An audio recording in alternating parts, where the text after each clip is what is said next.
لله والسلام على عباده الذين اصطفى. أعوذ بالله من الشيطان الرجيم.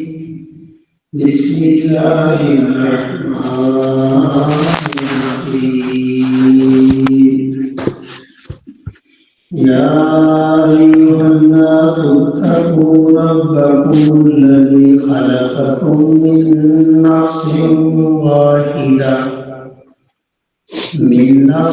واحدة وخلق منها زوجها وبث منهما رجالا كثيرا ونساء واتقوا الله الذي تساءلون به والأرحام إن الله كان عليكم رقيبا.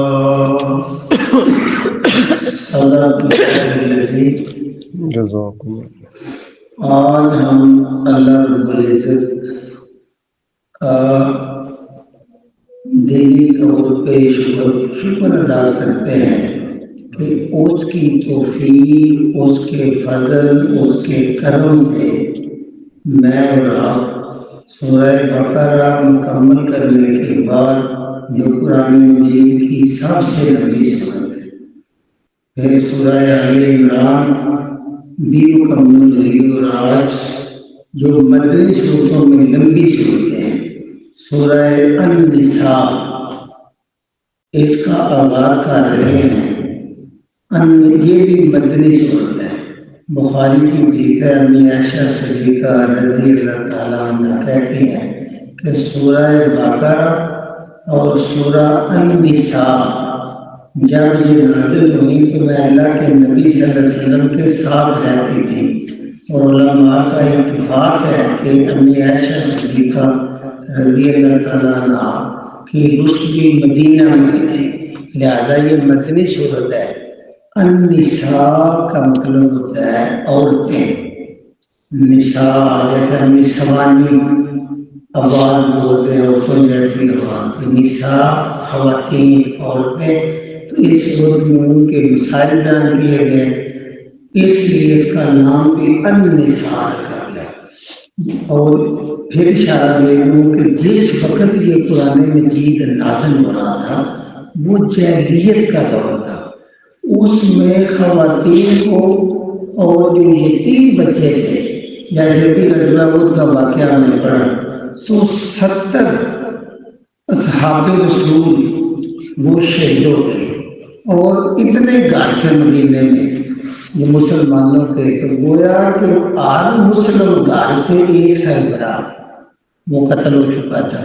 تو اس لیے پیچھے اس کے بچے یتیم ہو گئے تھے. تو جس طرح عورتوں کو قوم کا جوتا سمجھا جاتا تھا اور بالکل اس کو حقیر درجے کی مخلوق سمجھا جاتا تھا، ایسے یتیم بچوں کے سارے حقوق جو ہیں، ساری جائیداد جو ہے وہ ہڑپ کر جاتے ہیں ان کے باقی رشتے دار. تو اللہ رب العزت نے اس میں خواتین کے جہاں فضائل و مسائل اور عزت بھی بیان کی، اور یتیموں کے بھی حقوق کو بیان کیا کہ آپ اسلام آ گئے، اب جاہلیت کا دور ختم ہے. اسلام میں عورت کو ماں کا، بہن کا، بیوی کا، خالہ کا مقام دیا گیا ہے، بیٹی کا مقام دیا گیا ہے، اور اس سے تمہیں جنت نصیب ہوگی، اتنی عزت دی. اور یتیموں کے بارے میں ساتھ آئے گا جو اس میں حقوق ہیں کہ یتیم جو ہے اس کی پرورش کرنے والا نبی کریم صلی اللہ علیہ وسلم فرماتے ہیں کہ قیامت میں میرے ساتھ یوں ہوگا، یعنی انگلی سے انگلی ملا کے کہا کہ عرش کے ساتھ جنت الفردوس میں جہاں نبی مکرم صلی اللہ علیہ وسلم کا مقام ہے میرے ساتھ وہ مسایا ہوگا. تو اس طرح فضیلت بیان کی. تو آئیے دیکھتے ہیں یا ایھا الناس، دیکھیے کتنا پیارا صیغہ ہے. اے یا اے الناس، انسانوں، ان سے ہے جو بھی انسانی شکل کے لوگ ہیں، تمام لوگ، اے لوگوں، اس میں مسلمان، غیر مسلم، یہودی، عیسائی، کافر سب شامل ہیں. اور قیامت تک آنے والے بھی سارے لوگ شامل ہیں۔ اے لوگوں، اتقوا، تقوی اختیار کرو، پرہیزگار بن جاؤ، اللہ سے ڈرنے والے بن جاؤ۔ اتقوا، تم نے ڈرنا ہے تو ربکم، اپنے پالنے والے رب سے ڈرنا ہے۔ رب رب کو اپنے اپنے رب سے ڈر جاؤ۔ یعنی اللہ کا حق ڈرنا اس لیے بنتا ہے کہ خالق کائنات نے انسان کو پیدا کیا اور پیدا کرنے کے بعد یوں ہی نہیں چھوڑ دیا، بلکہ آخری سانس چلنے تک اللہ رب العزت کی پروردگاری، اس کے کرم کی بارش بندے کے ساتھ ساتھ رہتی ہے۔ تو اتنی محبت کرنے والے کیلے کا ڈر دل ہونا چاہیے کہ جو وہ کہے وہ کرو اور جیسے وہ منع کرے نہ کرو۔ تو سارے لوگوں سے کہا جا رہا ہے یا ایھا الناس، اے لوگو، اتقوا ربکم، اپنے پروردگار سے ڈرو۔ یا اللہ پروردگار کون ہے؟ اللہ تعارف کراتے ہیں، الذی، تمہارا رب وہ ذات ہے، خالقکم، اس نے تم کو پیدا کیا، خالق کا پیدا کیا، کم تم سب کو، میں سے نفس جان، واحدہ ایک، اس نے تم کو ایک نفس سے ایک جان سے پیدا کیا، اور وہ جان ہے آدم علیہ السلام۔ گویا اللہ رب العزت جو رب ہے وہ کہتے ہیں ڈرنا تم نے اس لیے ہے کہ تمہارا خالق میں ہوں۔ آدم علیہ السلام کو میں نے بنایا، آدم کی جنس سے، اسی میں سے اللہ نے ان کی بیوی حوا کو بنایا۔ پھر پہلے یہ دونوں جو انسان ہیں ان کا آپس میں نکاح کیا، تو گویا دنیا میں کائنات میں جو پہلا رشتہ میں نے جوڑا انسان کے درمیان وہ میاں بیوی کا تھا، وہ نکاح تھا۔ آج نکاح کے بعد سے اللہ رب العزت جو ہے وہ بتا رہے ہیں کہ یہ انسانی رشتہ ہے کیا، اور مجھے بڑی خوشی ہو رہی ہے کیونکہ یہ اللہ کے نبی صلی اللہ علیہ وسلم نے یہ آئے یہ خطبہ نکاح میں بھی لازم قرار دے گی کہ جب بھی ایک میاں بیوی، ایک مسلمان مرد عورت کا نکاح کیا جائے گا، اس کو جوڑا جائے گا، تو جو لوگوں سے بات کی جائے گی، خطاب خطبہ اس کو کہتے ہیں۔ ہمارے یہاں پتہ نہیں کیا لوگ سمجھتے ہیں کہ جب اس موقع پہ بھی کوئی اللہ کا بندہ لوگوں سے مخاطب ہو، کوئی نہ کوئی بات کرے، چھوٹا سا خطبہ دے، چھوٹی سی گفتگو کرے اللہ اور رب کے بارے میں کہ دیکھو یہ جو نعمت تم کو جوڑ رہی ہے، جیسے تم ایک مرد ایک عورت مل کے ایک تم پہ حلال رشتہ قائم کیا جا رہا ہے، تو اس وقت بھی تم اللہ کی حمد کے لیے تھوڑا سا خطبہ جیسے بھی میں بات کر رہا ہوں تو یہ بات کرو، پروردگار کی شان بیان کرو، اس کو خطبہ کہتے ہیں۔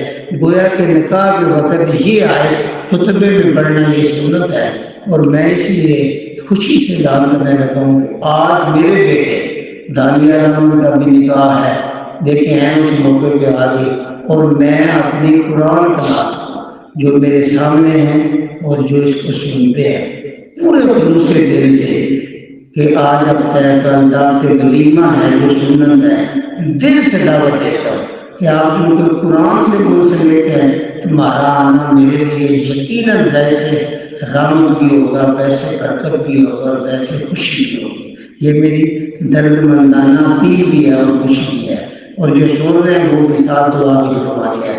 اللہ تعالیٰ رحم کرے اور رشتے میں برکت ڈالے۔ تو ربکم الذی، اپنے رب سے ڈرو جو رب وہ ہے خالقکم، صرف پالتا نہیں بلکہ آدم کو مٹی سے بنایا، اس میں سے حوا کو پیدا کیا، پھر دونوں میں نطفہ پیدا کیا، پھر اس نطفے سے اور انسان پیدا کیے، اور کرتے کرتے قیامت تک تمہارا پیدا کرنے والا خالق وہ اسی طرح پیدا کر رہا ہے، لہذا عام بھی اسی طرح تخلیق ہے اللہ کی، من نفس واحدہ، اور ایک ہی جان سے پیدا کیا۔ اس کا سادہ ترجمہ یہ ہے کہ اگر اپنا بندے باپ کو دیکھے نا تو باپ کے نیچے جو سارے اس کی اولاد ہوتی ہے وہ آپس میں بہن بھائی ہوتے ہیں، اور اس کے آگے دادے کو دیکھیں گے تو جو تمہارے چچا جان بنتے ہیں وہ بھی سارے آپس میں کزن لگ جاتا ہے. پردادے کو دیکھیں گے تو تمہارے باپ بھی آپس میں کزن لگتے ہیں. اس طرح چلتے چلتے آدم اور حوا کو دیکھیں گے تو وہ بھی تمہارا باپ ہے. تو ساری بنی ہوئی انسان آپس میں ایک رشتے میں منسلک ہے جن کا باپ بھی ایک ہے، ماں بھی ایک ہے، وہ ہے آدم اور حوا. اس لیے اللہ نے اس کا بھی اشارہ کیا ہے کہ ایک نفس سے پیدا کیا، اس لیے تم سب ایک جیسے ہو. تم ہر انسان کو اپنا بھائی سمجھو گے اس لیے کہ وہ تمہارے باپ آدم کا بیٹا ہے اور تمہاری ماں حوا کا بیٹا ہے جس کے تم بیٹے ہو. اس لیے بڑے انسان کہتے ہیں انس ہے، انس محبت پیار چاہت دوسرے کی کرنے والا یہ رشتہ ہے ہمارا. اور ساتھ خالہ کا اور پیدا کیا منہا اس جان سے یعنی آدم سے زوجہا زوجہ اس کی بیوی کو بھی اسی جنس سے پیدا کیا. وَبَثَّ اور پھر پھیلا دیے منہما من سے ہما ان دونوں سے پھر پھیلائے خوب پھیلائے رجالن مرد کثیرن بہت زیادہ. پھر پوری کائنات میں دنیا میں بڑے مرد ان دونوں کے ذریعے پھیلے. وَنِسَاء یہ وہ لفظ ہے جیسے سورت کا نام بھی نساء ہے، عورتیں. بہت سارے مرد اور بہت ساری عورتیں پھیلا دی. گویا پتہ چلا کہ جس طرح اللہ نے آدم مرد کو پیدا کیا اسی جان سے حوا عورت کو پیدا کیا. ایسے انسان کے نطفے میں لڑکا بیٹا بھی پیدا ہوتا ہے اور بیٹی بھی پیدا ہوتی ہے. یہ خالق کی کتنی بڑی یہ شان ہے، شان تخلیق ہے کہ ایک نطفہ ایک رہ اسی سے بیٹے اور بیٹیاں پیدا کر کے دنیا کے نظام کو چلا رہا ہے. وہی پھر بیٹے بیٹیاں آگے مرد عورت کا نکاح ہوتا ہے، پھر بیٹے بیٹیاں اللہ تعالیٰ کرتا ہے اور یہ سلسلہ قیامت تک چلا جاتا ہے. اگر صرف مرد ہوتے پیدا ہوتے چلے جاتے پھر بھی سلسلہ رک جاتا ہے. صرف ہوتے ہوتے پھر بڑی بڑی آیت میں اللہ کی حکمت بیان کی ہوئی ہے. پھر ان دونوں سے بڑے مرد اور عورتیں پھیلا دیں. آگے دوسری بار ہے وَاتَّقُوا اللَّهَ اللہ سے ڈر جاؤ. اللہ کو اپنے دل میں بٹھا لو، جگہ دے لو. ہر وقت اللہ کا ڈر تمہارے دل میں رہے گا. کیوں؟ اللہ پھر اللہ کہتا ہے اللہ سے کیوں ڈرنا ہے؟ اس لیے ڈرنا ہے کہ اللہ وہی تو ایک ذات ہے. تساءلون تم سوال کرتے ہو، تم مانگتے رہتے ہو بہی اسی ذات کے ذریعے. یعنی تم آپس میں بھی تصاویر کا ایک دوسرے سے سوال کرنا، ایک دوسرے سے مانگنا، ایک دوسرے سے ضرورت کے لیے رابطہ کرنا. یہ تم اسی اللہ کے ذریعے ایک دوسرے کے سوالی بنتے ہو. ایون نکاح بھی مرد جو ہے وہ کس طرح ریکویسٹ بھیجتے ہیں عورتوں کی طرف، عورت والے ریکویسٹ بھیجتے ہیں. تو پھر اللہ کے نام پہ یہ نکاح اللہ کے حکم سے حلال ہوتا ہے، یہ اللہ کا کرم ہے. تو دیکھ رہے کہ فقیر بھی جب مانگتا ہے تو اللہ کے نام پہ مانگتا ہے، اور جب یہ رشتہ بھی جڑتا ہے تو اللہ کے نام پہ جڑتا ہے کہ اللہ نے اس کو حلال کر دیا ہے. ایجاب اور قبول اور اعتماد سے وہ رشتہ حلال ہو جاتا ہے. لہذا تم ایک دوسرے سے جب بھی مانگتے ہو تو اللہ کے نام پہ مانگتے ہو. نبی کریم صلی اللہ علیہ وسلم نے فرمایا جب تمہیں اللہ کے نام پہ پناہ مانگے نا تو اس کو پناہ دے دیا کرو، اور اللہ کے نام سے کوئی چیز مانگے تو تم اس کو چیز دے دیا کرو، کا سوال پورا کر دیا کرو. اس لیے کہ اللہ بڑی عظمت والا ہے اور اس کا اس نے تمہارے سامنے وسیلہ دیا ہے. آگے کاروبار بن جانا یہ اللہ ایک ایشو ہوگا. اللہ کے نام پہ مانگنے والا اس کو عطا کرو. اللہ کے نام پہ کوئی جان کی پناہ مانگتا ہے تو تم اس کو پناہ دے دیا کرو. لہذا اللہ کی عظمت اس سے معلوم ہوتی ہے. ساتھ یہ بڑا قیمتی لفظ ہے. اور تم نے وَاتَّقُوا کا میں نے پرہیز کرنا بھی ہے، بچنا ہے. تو وہی ہے وَاتَّقُوا اللہ جو میں پڑھا ہے نا وَالْأَرْحَامَ، یہ رحم کی جمع ہے. رحم رحمان سے نکلا ہوا ہے. اللہ کا جو اسم اعظم ہے نا اس میں الرحمان ہے. تو رحم کی جمع ارحام. تو رحم کیا ہے؟ پوری کائنات میں جو مادہ ہوتی ہے جیسے ماں، مونس، اس کے اندر اللہ نے اپنی صفت رحم کا ایک پرزہ رکھا ہے جس کو ہم رحم کہتے ہیں۔ جب بھی انسان پرورش پائے گا نطفے سے، کوئی بھی جاندار جی، تو وہ اسی رحم میں پائے گا، یعنی ماں کے رحم میں بچہ جو ہے نطفہ پہنچتا ہے تو پوری پرورش 9 مہینے انسان کا بچہ وہ رحم میں پاتا ہے۔ تو اللہ رب العزت نے نبی کریم صلی اللہ علیہ وسلم فرماتے ہیں جب ساری کائنات کے مخلوق پیدا کر لے تو اس وقت یہ رحم کا رشتہ ہے، یہ بھی جاندار چیز ہے۔ رحم بذات خود اللہ کی ایک مخلوق ہے، تو رحم نے اللہ سے رضا کیا، اے میرے پروردگار میرے ذریعے تو کائنات پھیلا رہا ہے، پوری کائنات، لیکن مادہ اور نار کا جو بناپ ہوتا ہے تو وہ جو بنتا ہے زائگوٹ، وہ رحم کے اندر پرویش پاتا ہے، اس لیے گویا کہ ہر پیدا ہونے والی چیز رحم سے نکلتی ہے۔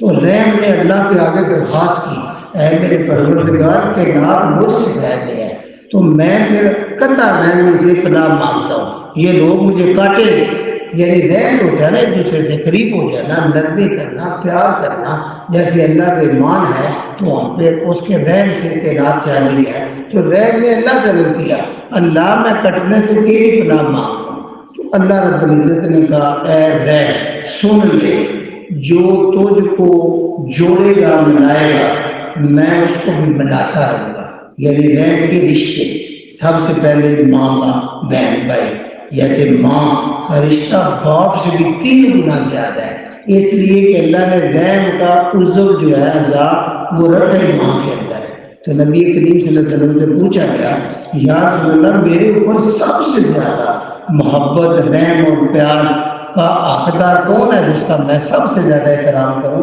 تو آپ صلی اللہ علیہ وسلم فرمایا تیری ماں۔ پھر 3 بار اس نے پوچھا کون حقدار ہے؟ آپ نے فرمایا تیری ماں۔ پھر بھی اس نے پوچھا تو 4تھی بار آپ نے کہا تیرا باپ، اس لیے کہ ماں کا 3 گنا زیادہ حق ہے باپ کی نسبت بھی۔ کیوں؟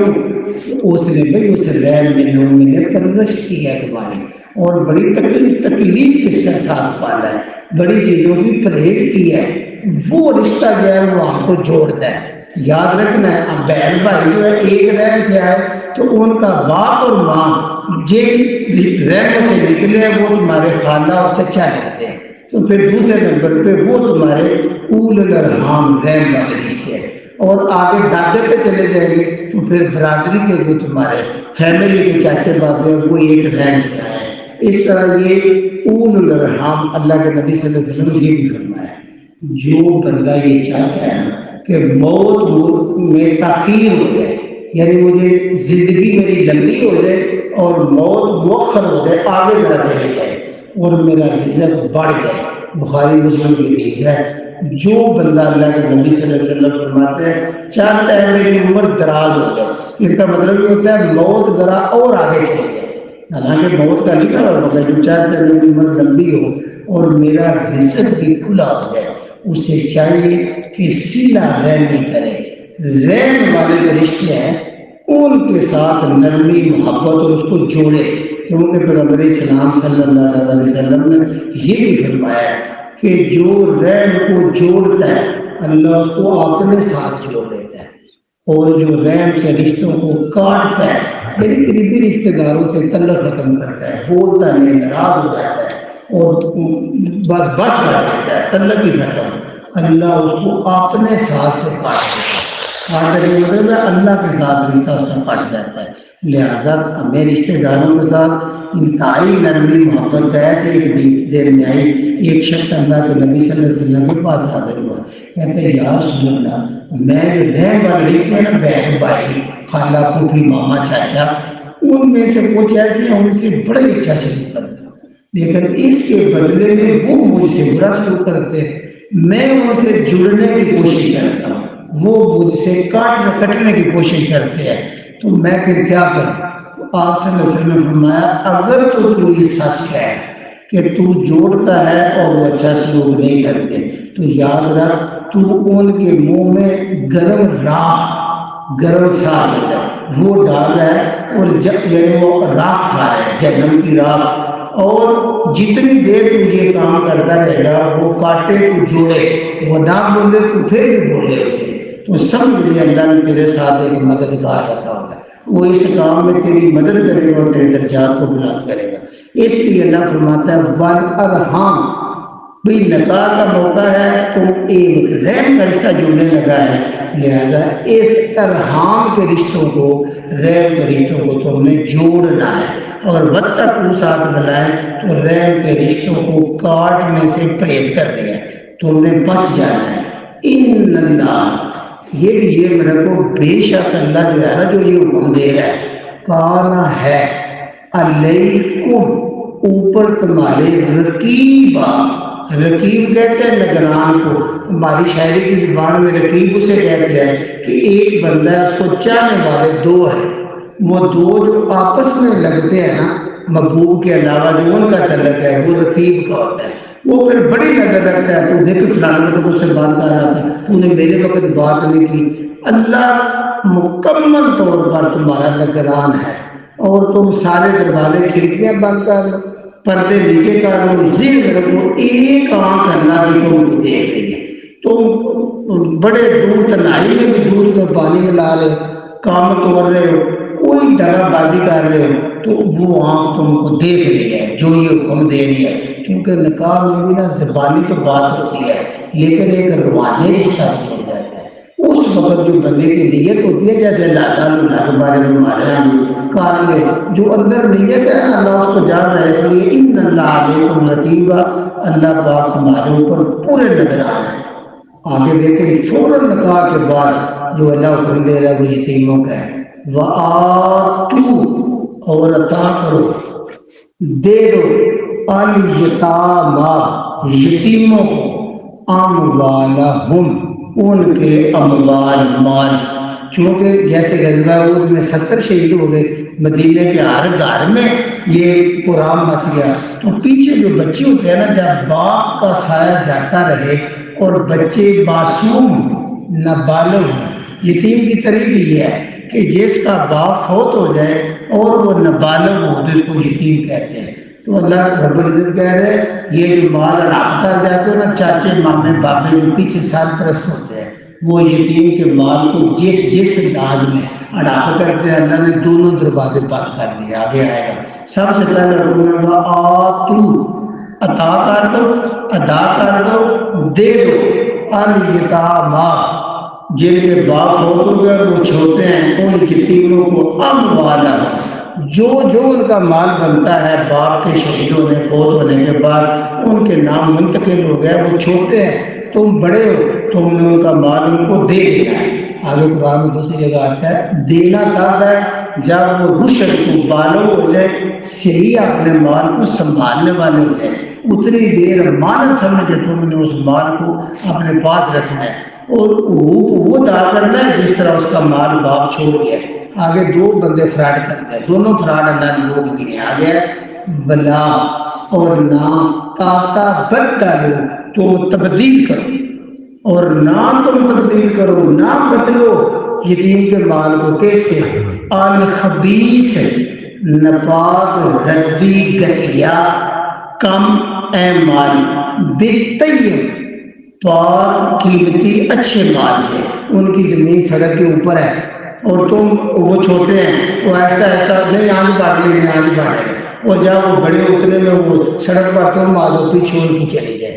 گھر میں کوئی چیز ہے تو وہ تم استعمال کرتے کرتے اچھی ان کی چیز کو بری میں نہ بدل دو، آپس میں پہلے ملا کے ساری دن ایک کر دو، آہستہ آہستہ ہماری نیت میں جو فراڈ ہے نا، ان کی اچھی طیب چیز کو تم نے خبیث چیز میں، ردی چیز میں نہیں بدلنا، یہ اللہ حکم دے رہا ہے۔ اور اسی طرح بندے کرتے ہیں، لیکن تیسرا حکم وَلَا تَأْكُلُوا، اور نہ تم کھاؤ، اموالہم، ان کے مالوں کو، کیونکہ اللہ ان کا سرپرست بن گیا، تم عارضی طور پہ ہو، اس لیے ان کا مال نہیں کھانا، الہ کی طرح، اس کا مطلب ہے ملا کر بھی، اموالکم، اپنے مالوں میں، ان کے مالوں کو اپنے مالوں میں ملا جلا کے اڑاپنا کر لو، ان کے مالوں کو اپنے مالوں کی طرح نہ کھاؤ، کیونکہ اللہ آگے قرآن میں آتا ہے اللہ رب العزت یہ حکم دیتے ہیں کہ یتیم کے مال کی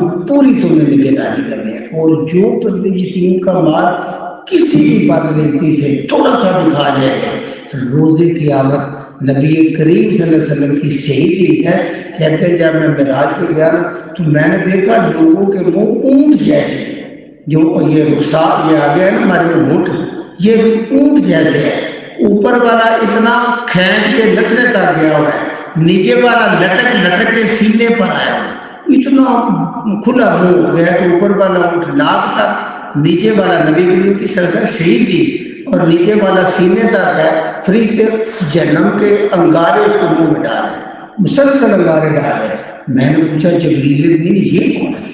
انہوں نے کہا یہ یتیم کا مال کھانے والا، اس نے جتنا مال کھایا اتنے جہنم کے انگارے اب اس کے منہ میں ڈالے جا رہے ہیں۔ اس لیے یتیم کیونکہ چھوٹا ہے، اسے پتہ نہیں ہے اور تم اس کے امین ہو، کبھی تو اتنا بڑا مقام ہے کہ یتیم کے سر پہ ہاتھ رکھنے والوں کو اتنی نیکیاں ملتی ہیں۔ لہذا وَلَا تَأْكُلُوا، نہ تم کھاؤ ہڑپ کر جاؤ اموالہم، ان کے مالوں کو، اِلَىٰ أَمْوَالِكُمْ، اپنے مالوں کی طرح ان کے مالوں کو نہ کھاؤ، ملا جلا کے نہ کھاؤ۔ پہلے وہ بالکل الگ الگ رکھتے تھے، شروع میں ان کا مال الگ، ان کا آٹا الگ، ان کی بالن الگ، ہر چیز الگ الگ۔ آگے قرآن میں آئے گا اسی صورت میں اللہ نے یہ اجازت دی تھی کہ یہ الگ الگ رکھنا کافی مشکل ہے، اگر تمہاری نیت ٹھیک ہے تو تم اکٹھا مال کر سکتے ہو، لیکن اگر اللہ نے تمہیں وسعت دی ہے تو اپنے پاس سے خرچ کرو، ان کا محفوظ رکھو بالغ ہونے تک۔ اگر تم خود بھی تنگ دست ہو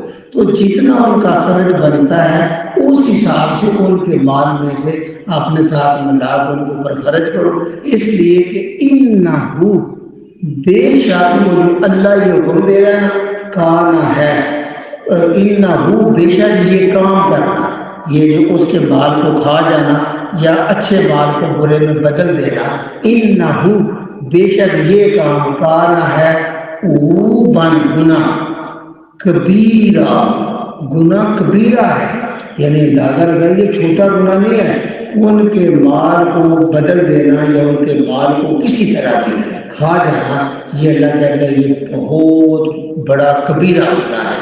اللہ رب العزت ہمیں یتیم کی محبت عطا فرمائے۔ میں ایک بار دہراتا ہوں، یا ایھا الناس، اے لوگو، اے بنی نوع انسان، اتقوا ربکم، اپنے پالنے والے رب سے ڈر جاؤ، الذی، اس کا تعارف یہ ہے کہ وہ ذات ہے، خلقکم، جس نے تم کو پیدا کیا۔ دیکھیں اللہ ہمیں کہہ رہا ہے لیکن نام آدم سے شروع کر رہے ہیں، من نفس واحدہ، ایک جان سے، ایک آدم سے تمہیں پیدا کیا، وخلق، مرد صرف بنا کے نہیں اور پیدا کیا، منہا، اسی جان سے، اس جنس سے، زوجہا، اس کی زوجہ، اس کی بیوی کو بھی پیدا کیا۔ یہ اللہ کا کتنا بڑا کرم ہے کہ مذکر اور مؤنث پا کے ان کے رشتے میں محبت ڈال دی اور اسی سے نسل چلی اور اولاد بنتی ہے، تو کتنی اولاد کی خوشی ہوتی ہے کہ بندہ پھر آگے ان کو پالتے پالتے کل روز بیٹھے تھے کہتے ہیں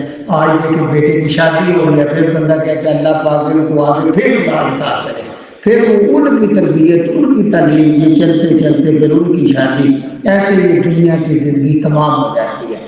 اور بندے کو چاہیے آرام میں اتقوا اللہ سے ڈرے۔ خلق منہا زوجہا، پیدا کیا اسی سے اس کی زوجہ کو، بیوی کو، پھر ان دونوں کو یہ صلاحیت دی، اندر سسٹم رکھا، وبث، پھیلا دیے، منہما، مرد اور عورت دونوں سے، رجالا کثیرا، مرد بھی بہت سے، ونساء، اور عورتیں بھی، پھر بیٹے بیٹیاں دے کے مرد عورتوں کو پھیلا دیا، دنیا کی رونق بنا دیا۔ اس لیے واتقوا اللہ، یہ جو بیوی اللہ کے نام پہ تم لے کے آ رہے ہو نا، اس کے بارے میں اللہ سے ڈرتے رہنا ہے۔ یہ رشتہ اللہ کا قائم شدہ ہے، پہلا نکاح اللہ نے آدم اور حوا کے درمیان کیا تھا، نہ مول بھی تھا نہ رجسٹر تھا، ٹھیک ہے، نہ گواہ تھے، اللہ ہی گواہ، اللہ ہی نکاح، اللہ پاک سب کچھ کرنے والے۔ اس لیے تم نے یہ یاد رکھنا ہے یہ اللہ کی طرف سے ایک اصول بن گیا جس سے نکاح ہو رہا ہے۔ لہذا واتقوا اللہ، اللہ سے ڈرتے رہنا ہے، کون اللہ؟ الذی، وہ اتنا عظیم ہے، تسالون، تم سوال کرتے ہو جب بھی ایک دوسرے سے مانگتے ہو، اللہ کے نام کی معافی مانگتے ہو، اللہ کے نام کا اجر مانگتے ہو، اللہ کے لیے معاف کر دو کہتے ہو، اس لیے تسالون بہی، اسی کے نام سے تم ایک دوسرے کے آگے سوال کرتے رہتے ہو۔ والارحام، اور اس رحمان کے رشتہ، رحم کے جو رشتہ دار بنتے ہیں ان کو توڑنے سے بچو۔ واتقوا والارحام، رحم کے رشتوں کو توڑنے سے بچو۔ ان اللہ کان علیکم رقیبا، بے شک اللہ تمہارے اوپر پورا نگران ہے، نگرانی کر رہا ہے اور تمہاری خرمستیوں کو لوٹ کر رہا ہے۔ نگران امتحان میں بھی جب ہوتا ہے تو نقل لگا دیتا، وہ اسی لیے اللہ کہتا ہے تم جب بھی 2 نمبر کام کرو گے اللہ دیکھ رہے ہیں۔ وَآتُوا الْيَتَامَى، اور جتنے ان کے باپ فوت ہو جائے وہ کمزور، معاشرے کا سب سے کمزور طبقہ یتیم ہوتا ہے، کیونکہ باپ بھی بڑا سہارا ہوتا ہے اولاد کے لیے، پورا محافظ ہوتا ہے، پورا نگہبان ہوتا ہے، وہ جب جاتا رہے تو یتیم ہو گیا۔ وہ اسی لیے آرایت الذی یکذب بالدین، اللہ کہتا ہے وہ بندہ قیامت کے دن کو مانتے ہیں۔ کون؟ آیت الذی یکذب بالدین فذلک الذی یدعو الیتیم، جو یتیم کو دھکے دیتا ہے، یعنی اس کو کمزور سمجھ کے اس سے سختی کرتا ہے، تو اللہ کہتا ہے وہ قیامت کے دن کو مانتے نہیں۔ وَآتُوا الْيَتَامَى أَمْوَالَهُمْ، دے دو یتیموں کو ان کے سارے مال۔ وَلَا تَتَبَدَّلُوا، نہ کوشش کرو تبدیل کرنے کی، الخبیث بالطیب، اپنا ردی مال ان کے اچھے مال سے اپنا خبیث مال ان کے طیب مال سے بدلنے کی کوشش نہ کرو۔ وَلَا تَأْكُلُوا أَمْوَالَهُمْ، اور نہ کھاؤ ان کے مالوں کو اِلیٰ أَمْوَالِكُمْ، اپنے مالوں میں ملا جلا کے اچھا آپ نے جو برا ان کو نہ ملا دو۔ اِنَّهُ، بے شک یہ کام، کان حوبًا کبیرہ، یہ بہت بڑا گناہ کبیرہ ہے۔ اللہ سے ہمیں محفوظ فرمائے۔ سبحان ربک رب العزۃ عما یصفون وسلام علی المرسلین والحمد للہ۔